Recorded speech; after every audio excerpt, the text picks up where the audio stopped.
You're inside the Mouse Castle with Tim and Anthony. Visit us at themousecastle.com. Follow the Mouse Castle on Facebook and Inside the MC on Twitter. Inside the Mouse Castle is not affiliated with the Walt Disney Company. Soon, you'll understand why. Here's Tim and Anthony. Welcome inside the Mouse Castle. I'm Tim Calloway. And I'm Anthony Reynolds. It is January 20th, 2016. We are your weekly dose of Disney news, information, and commentary. And what do we have going on today, sir? The Oscar nominations were announced last week, and Inside Out and Star Wars The Force Awakens did well for Disney. There is a new boss at Disney Imagineering, and High School Musical is celebrating its 10th anniversary. I know that's why everybody's here today, is to hear about that. I'm excited. Oh, sure, yeah. Yes, and actually one of the cast members still has a career, which is pretty awesome. Yeah. This is the same thing as Glee, right? Kind of. Okay. Glee exists because of High School Musical. Yeah, for sure. Well, that's all next inside the Mouse Castle.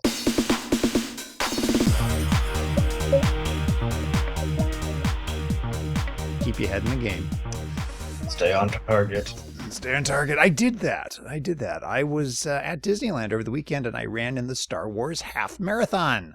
Hey. I know you sound really excited about it. It's really exciting when people run and tell me about it. Yeah. Hey, Anthony, I ran 13.1 miles. What'd you do? I sat at work listening to a woman tell me about her dog. Did they give you a medal afterwards? No, I really wish I would have had one. Because I think I deserved one. You probably deserved it. Did you get a medal, Tim? I got a medal. Did you get multiple medals or just a single? I just got one. Medal? I only ran the half marathon largely because I couldn't get my entry in time for the other races. This one sold out really, really fast. Oh, wow. Yeah. So when when registration opened up, I jumped right in, but so did an awful lot of other people, and it was hard getting through. So, rather than doing the 5K or the 10K or any of that, I just did the half marathon, which is typically the last race to fill up. But it was fun. I mean, it's always fun to do the Run Disney races and to get out there and dash through Disneyland and California Adventure and the streets of Anaheim and run into different Star Wars characters. And it was also nice to get one last run through Big Thunder Trail, because they had left that open through the race weekend, because I know the half marathon did, and I think the 10K did too. It did go through Big Thunder Trail, but after that, it's all boarded up now. You can't go down Big Thunder Trail anymore. Well, I suppose if you were a fast enough runner, you could probably get one last run in. You could right now, and yeah, with or security chasing you when you leap the fence. Yeah. Yeah. Get one last look in there. That's a beautiful barn.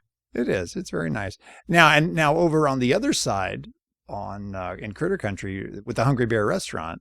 The Big Hungry Bear restaurant. The Big Hungry Bear Critter restaurant. Big Hungry Bear restaurant. Yes. Yeah. I heard Leonardo DiCaprio likes to hang out there. Oh, no, he doesn't. You don't want to know what happened in that bathroom with the bear. Not at all. But they have all sorts of canvases up with scenic photos on them of nature, because what's about to go on behind it will upset people as they redo the Rivers of America. Now, it's so weird because didn't they just do a huge overhaul of Hungry Bear? Yes, they did. And they did a new menu too. That wasn't that very long ago. Okay, it was closed for quite some time. Mm-hmm.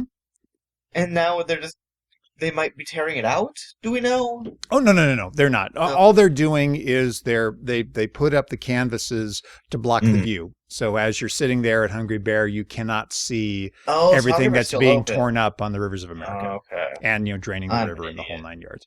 Now, as of this past weekend, the river was still there. It was still full of water. The Mark Twain was in dry dock, though, in Fowler's Harbor. And they had a little like a dam set up around Fowler's Harbor, so you could look down and you could actually see the Mark Twain just on the track, and it wasn't floating on any water or anything. Oh my! Yeah, it was kind of neat though to see it in dry dock. You don't get to see it that often, so I actually went down there and took a number of photos. And then over at the regular loading dock, where you typically get on Columbia and the Mark Twain, they just had the Columbia docked there, and you could go on and off the boat as you pleased. It was kind of neat. That's kind of cool. Yeah, and the one thing that I finally did do over the weekend too, even though it's been there a couple of months now, I finally got into the Star Wars launch bay and to see the different items that were in there and get my picture taken with Chewbacca and Darth Vader. How long did you wait? Not as long as I thought I was going to have to. The sign out there in the queue for both meet and greets said 60 minutes. I saw Darth Vader within a half hour. I saw Chewie within like 15 minutes. Huh. Was not bad at all. Went very quick. Nice. Yeah. I enjoyed it. I know a lot of people have been critical of the launch bay because, it's not enough. I thought it was kind of cool. It's better than Interventions. It was definitely better than Interventions, and there was fun stuff to look at models and costumes. And yes, there's a lot of stuff that's just replica stuff. It's not authentic Star Wars props or anything like that. But I still thought it was fun to look at. That store is dangerous.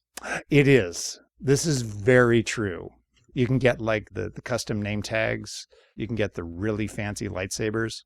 Oh, yeah. You can get like lightsaber lamps and umbrellas. Oh, yeah. Anything with the lightsaber hilt. It's Pretty yours. much.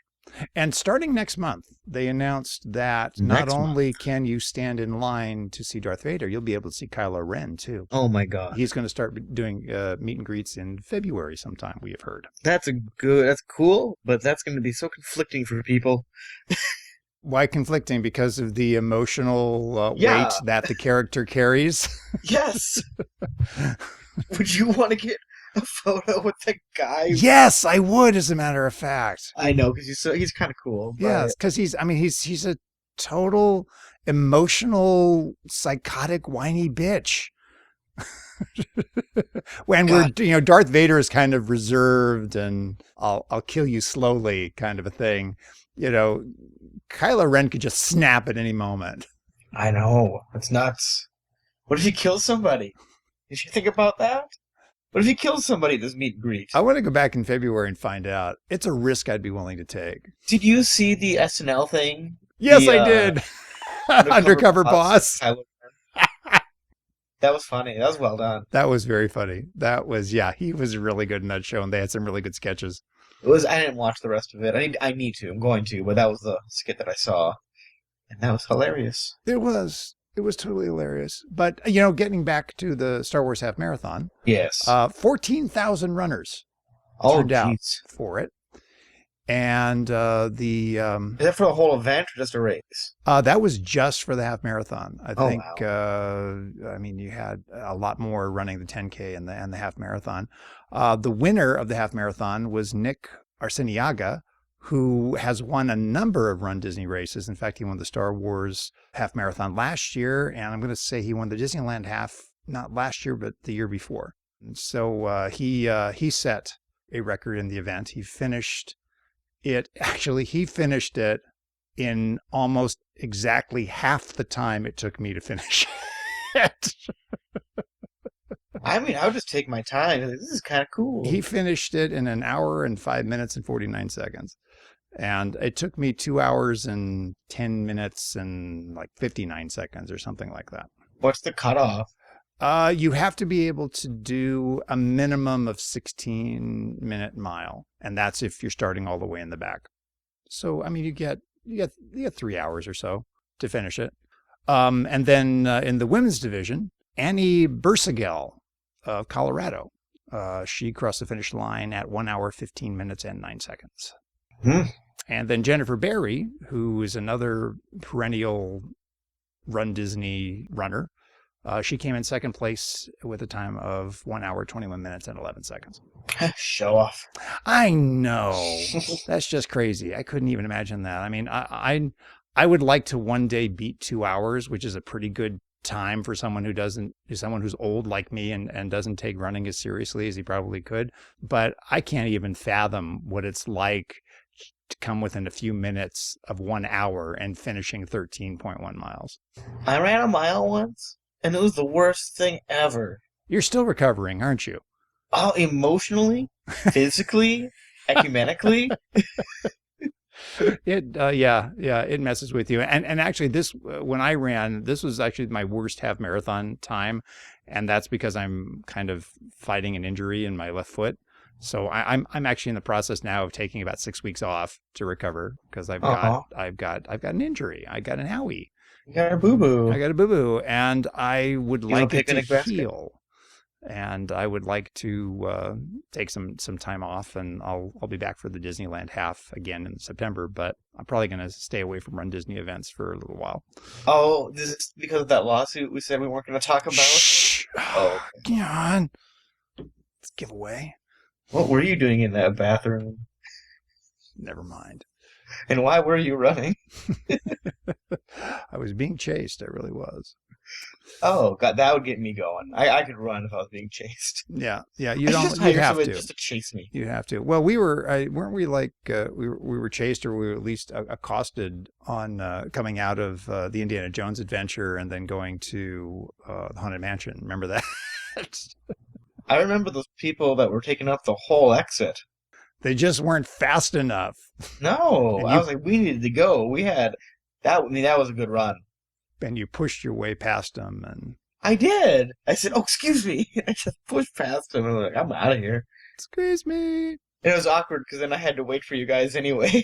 Yeah, because we were slow. But the fact that you broke through that barricade of people, it opened the kind of opened the doors for Charlie and I to make our way through.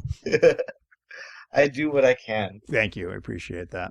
Well, the Oscar nominations were announced last week. Oh, yeah, they were. Yeah, they were.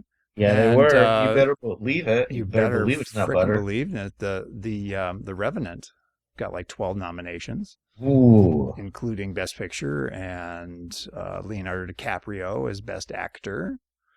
And in kind of a surprise, Tom Hardy was also nominated for Best Supporting Actor in The Revenant. That was kind of unexpected. I know nothing about this movie except for that there is a bear. There is a bear that does unspeakable things to Leonardo DiCaprio. That's basically it.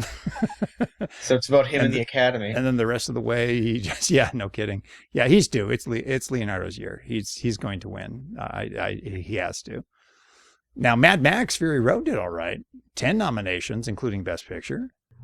It will never win Best Picture, but oh my God, I'd be so pleased if it did. Yeah. I'm not like the hugest fan of it. I love that movie. I love it, but I'm not like hardcore. Yeah. But I'd love to see that one win. And it's not going to. It simply isn't. An action movie like that is not going to win. Surprisingly, I'm gonna go to Meryl Streep because she's not nominated for anything else. Meryl Streep was originally in Mad Max Fury Road, but her parts were cut out. Yeah. Really? Yeah. Yeah. I don't know about that scene stealer. Charlize Theron. She just took everything away from Meryl. Yeah.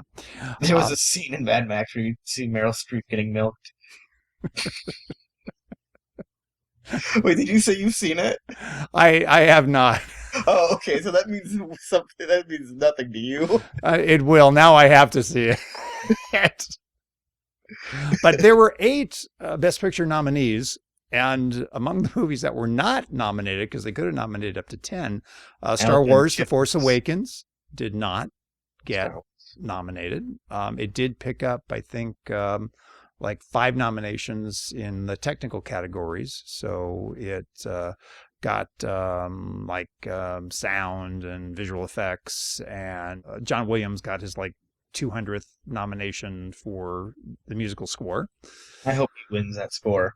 I hope so. He's got a collection of Oscars, so he'll do okay with that. And well, he's around. Yeah, from a Pixar standpoint, Inside Out was nominated, not surprisingly, for Best Animated Feature.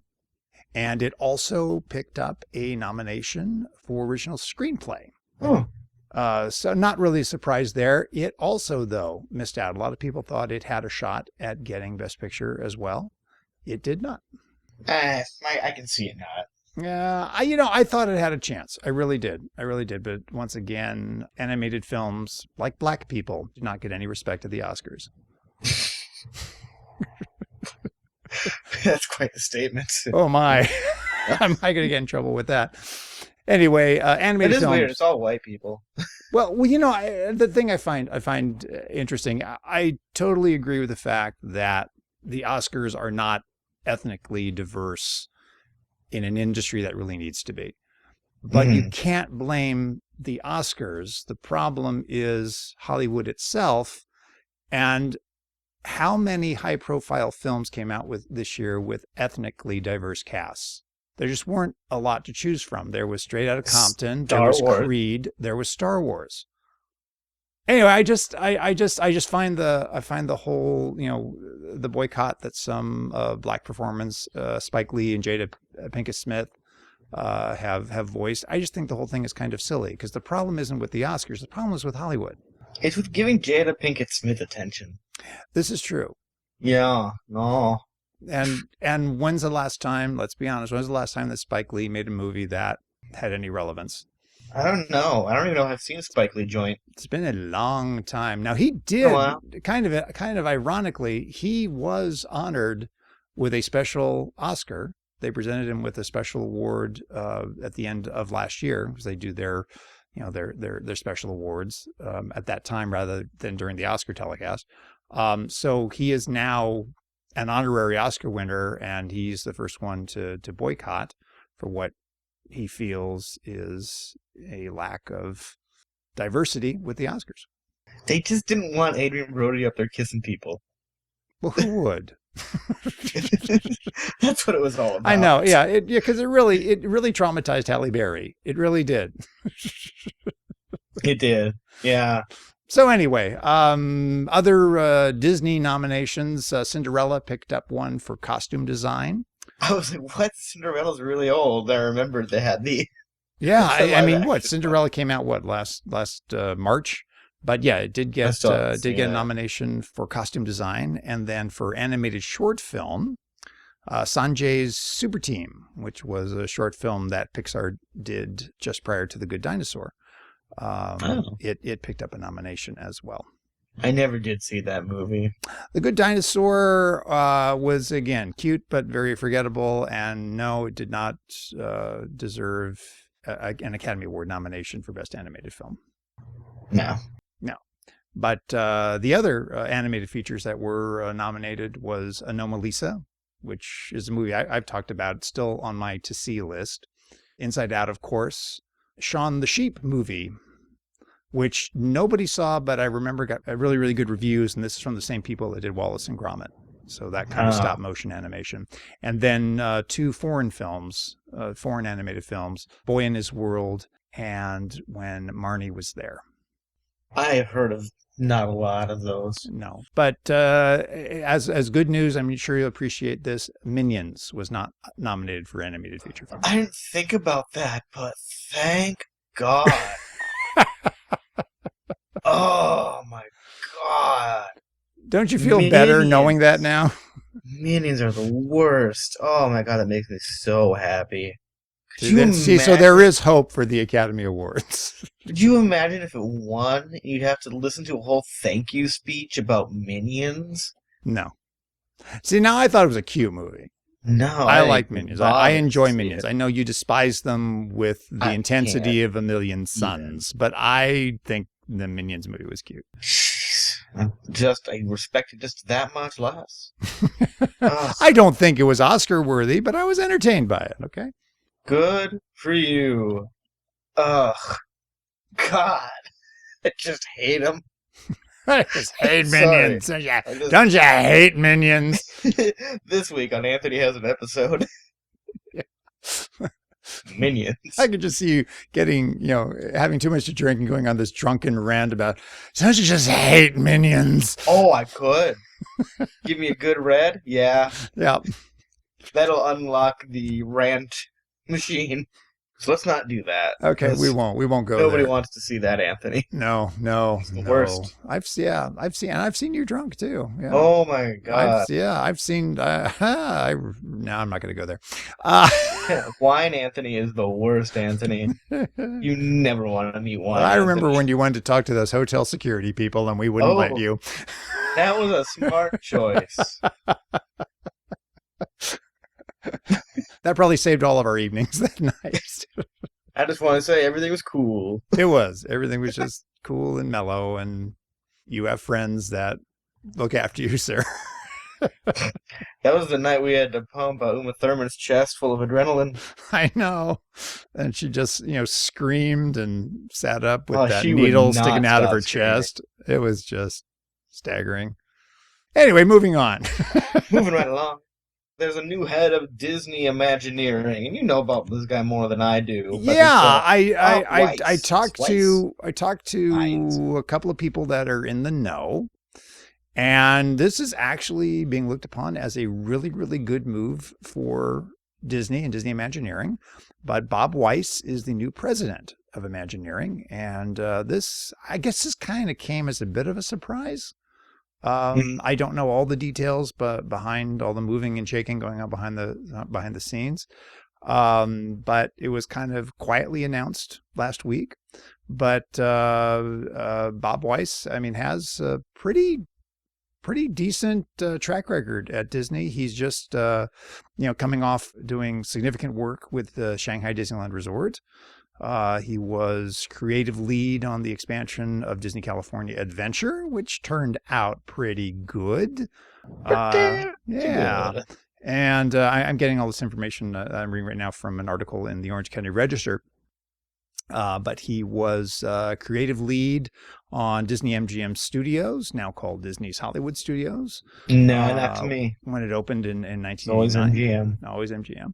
Bob also worked on Tokyo Disneyland the early 80s. So he has a long track record in Imagineering at Disney, and this is just appears to be a really good move for the company, and especially now with Star Wars Land coming up, and the guy that they have kind of running point on developing Star Wars Land is the guy that was lead on Harry Potter at Universal Studios. Ooh. And Disney snagged him and brought him over, and his name escapes me right now. But there's some real talent, and for all the people who are very concerned about how Star Wars Land is going to look and fit at Disneyland, I think for a project as big as this, there's a lot of talent at the top to run this whole thing, and I'm feeling more encouraged by it anymore. It sounds like a really good move. I think so. And speaking of Shanghai Disneyland, we have an opening date for Shanghai. Yeah. God, that is a huge castle. Oh my God, I know, and so detailed. This photo in the Disney Parks blog, holy moly! And there's still construction going on around it. You can see some construction equipment and some scaffolding there, but wow, just That's wow. Nuts. But anyway, June 16th is You're gonna be there? day. I don't think I'm going to be there. I don't think I am either. I'd like to. I want to get there. Yeah. Oh my God, Tron Cycle, man. Yes, please. Sign me up. Yeah, this is massive, and this is something that I'm thinking it's about 6 months overdue. Wasn't the original opening date supposed to be end of December? I believe so, but when it's this big, I kind of forgive them. Yeah, it's like, oh no, sorry, 6 months late. You just totally screwed. Yeah, I'd hate for them to open it up and not be quite done with it. Yeah. And the other cool thing too, the Tron Light Cycle is pretty awesome in the Shanghai Disneyland Tomorrowland, but they're also doing an entire Pirates of the Caribbean land called Treasure Cove. Oh my God! So it's not just crazy. going to be a Pirates ride; it's going to be a whole land unto itself. Why can't we have these things? Like, seriously, why not? Because it would upset too many hardcore fans who don't believe you should ever make any change to Disneyland. Well, just build a whole new park. With all the same stuff, but upgraded. Oh my God. It's not fair. Yeah. It is not fair. Well, and some of this, some of the photos and concept art and what have you has been around for a while now, but there was some pretty impressive stuff going on with the Shanghai version of Pirates of the Caribbean. Where that thing's going to be a trip. You sail right down the middle of two ships firing at each other at close range. So kind of like at the end of Pirates of the Caribbean at World's End, where they have the ship battle and they're shooting at each other when they're in the storm. Imagine doing that on an actual ride. I'm on a boat. On a boat. Yeah, this place is going to be something crazy. It is. And I have to go. Yeah, I know. You got to do like the world tour, at least the Asia tour. Good Lord. To do Tokyo Disneyland, Tokyo Disney Sea, Hong Kong, and then Shanghai. Oh, man. I would die and go to heaven. I got to look at some of these air tickets. Work on it. I need to work on this because I want to do that. That'd be so cool. Speaking of cool, no. No, not nearly as cool. You never saw the Lights Motor Action show. There's a lot of things at Disney MGM / Hollywood / studios that I never saw and really didn't want to. That was kind of cool, though. I know it's weird at not just Disney, but at amusement parks in general. I don't typically get into the shows, and you've got to really kind of drag me to it to get me to go. Well, no, I'm with you on that. Took me a lot to get around to seeing Aladdin. You never even got around to seeing it. I never got around to it, and I'm not upset that I didn't. And I probably will miss Frozen. Of course, I'm going to miss Frozen. Can't stand Frozen. I'm going to see Frozen though. No, I just like that theater. I'll have to go inside to see the theater. Have you never even been inside there? I have never even been inside. Good God. I don't do shows. I hadn't even seen It's Tough to Be a Bug until a couple of years ago. Jeez, the worst. I know, I'm awful. If rides, I will do up one side and down the other. But to sit down in a theater and watch a show, it just doesn't. It's just not my priority. I'm the same way about parades. Oh yeah, unless it's the electrical parade or Paint the Night, then yeah, okay, I will definitely spend time and wait and see those. But just whatever the flavor of the month for parade during the middle of the afternoon, I will skip it most of the time. No, yeah, unless I'm accidentally there, maybe. But yeah, you'll see it as kind of going by, but I won't stop and look at it or anything like that. And I know there are people that just love parades. But anyway. Lights, Motors, Action, Extreme Stunt Show is closing. Yeah. At Disney's Hollywood Studios. When is it closing? It's closing soon. April 2nd, I do believe. April 2nd, yes. April 2nd. This is according to the Disney Parks blog. They would know. Yeah, they would know. They're closing. Now, does this make room for Star Wars, or is this going to be... Because they got a Toy Story Land coming up, Yeah, they're going to do Star Wars Land and Toy Story Land in the old back lot area and where the stunt show is and all of that. Wow. And there will be a name change. There's going to be a name change. Yep. They just won't tell us what it is. So what do you call a place it's a movie studio that doesn't have a movie studio in it anymore, but it's got the Great Movie Ride, Tower of Terror, Rock and Roller Coaster, Star Wars, and Toy Story. Islands of Adventure. What do you call that? I know. Do we have a theming issue here? Is that the problem? There's no cohesion. No. I mean, on the upside, at least it will finally stop being a half-day park. Yeah, but at what cost? But what I mean, this is just it's like the island of misfit toys. I mean, they don't go with anything, so you just throw them at this one park. They're all based on movies. Oh, but no, there's Tower of Terror which is based on a TV show that Disney has nothing to do with. God. I don't understand it. It confuses me. Yeah, I get they have space there, but I guess we'll find out. And so many hardcore fans, complain about Star Wars Land at Disneyland, like ruining the thematic integrity of the park. And all I'm thinking is, what they're doing at Hollywood Studios still makes no sense. No, it doesn't. I mean, great that it's going in there, but it's just a lot of random ideas tossed together. I mean, Disney's overflow bucket. Yeah, it is. And it's worse. It's even worse than California Adventure, at least California Adventure has kind of a flow to it. Yeah, I get it. But Hollywood Studios, no, it really No, that's doesn't. the sloppiest park of all. Yeah, agreed. But I love it. So yeah, and I Still one of my heard favorites. too. I don't know if this is absolutely certain or not, but I heard that they were taking down the Earful Tower, the water tower with the mouse ears on I it at did Hollywood read Studios. that as well. That's a shame. Now that I would miss. That's kind of an iconic item. So yeah, I would. Only kind of because they miss told that. us it was. Yeah, it was. Well, at least they had the good sense to take down the stupid sorcerer's hat. Oh my god, that thing was just. Whew. Well, it blocked the great movie ride in the Chinese theater. Gatsby.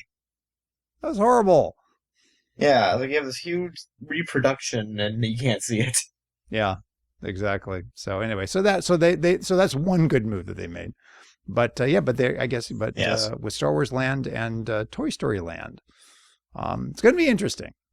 We'll see. Toy Story Land. I knew that's what it was going to be. I wouldn't have minded an East Coast Cars Land though. That would have been kind of cool. That also wouldn't have fit there, but which means No, it would have been a fit perfect just fit. as well as everything else. Yeah, exactly. Well, some sad news. January just kind of sucked for celebrity deaths. Okay, let's put it out there. I mean, David Bowie, Alan Rickman, Glenn Frey, Lemmy from Motorhead. Wayne Rogers from MASH. I mean, there's a lot of these well-known names that have just all passed in the last. Oh, the Grizzly Adams. Grizzly Adams, Dan Haggerty, and add to that list maybe lesser known names, but still just as tragic. Celine Dion's husband. Yeah. There's also Michael Galliata, who was a former star on Disney Channel. He passed away, and he was quite young. He was 31 years old, and he died of natural causes. Oh wow. I mean, no one should die of natural causes at age 31. No. Anyway, Shouldn't die at all, really. That's pretty. I mean, that's pretty sad. But Michael Galliata was on Clubhouse Detectives on Disney Channel. He was in The Jersey. I think he was in Even Stevens too. At some point, he guested on there, but he was good friends with Shia LaBeouf during his relatively normal childhood acting days. And Shia LaBeouf actually went to Galliata's funeral, which was rather nice of him. But another gentleman who passed away, well-known English actor, Brian Bedford. He, among his many credits, and he had a lot of theater credits, but he was the voice of Robin Hood in the Disney animated film. He passed away at the age of 80. Oh, wow. And Robin Hood, not one of my favorite Disney animated films, but You hated it. I can't stand the movie. I think it's the worst of any of the Disney animated films. There, I said it. Nevertheless, it was not the fault of Brian Bedford, who actually did a pretty good job voicing the role of Robin Hood.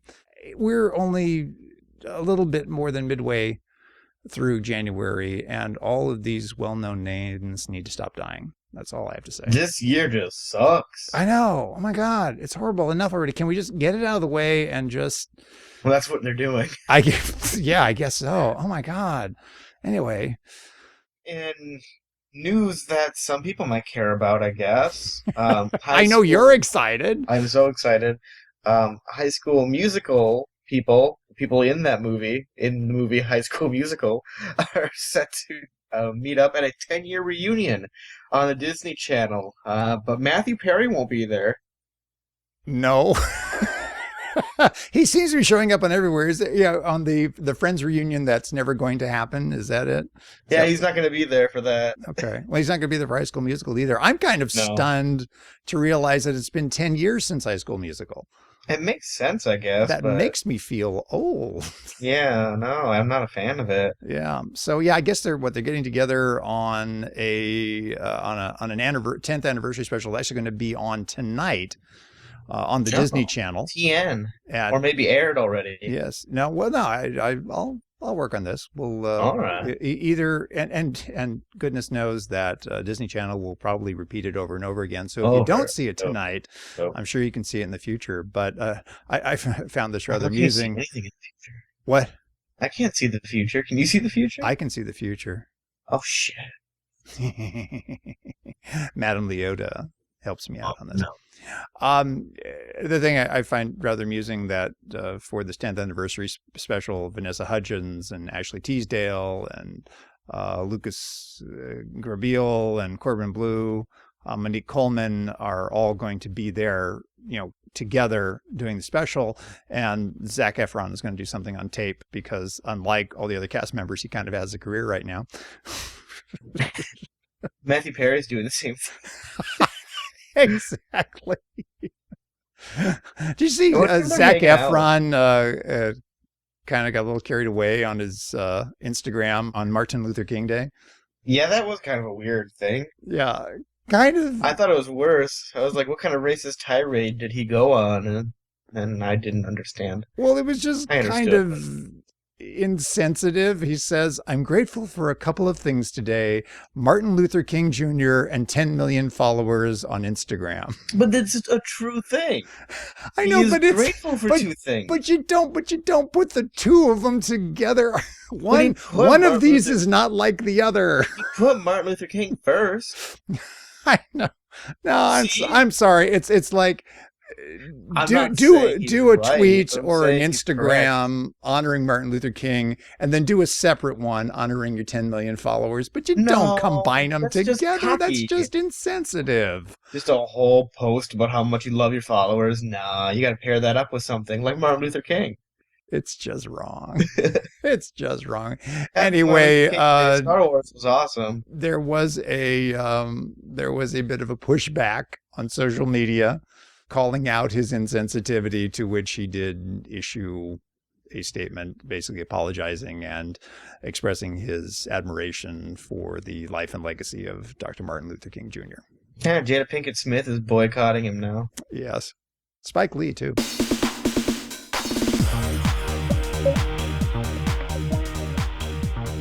And that will do it for this edition of Inside the Mouse Castle. Don't forget to visit us at themousecastle.com, on Facebook at facebook.com/themousecastle, and on Twitter at InsideTheMC. And we are also on Instagram, Tumblr, and Pinterest, and you can subscribe to us on iTunes, Stitcher, and SoundCloud. And, of course, catch us again inside the Mouse Castle. We'll be back on track, or we kind of got off track last couple of weeks because of some scheduling issues and such. But I'm not traveling next week, and you're back on a normal schedule. So are we back on Monday nights? We should be. Okay.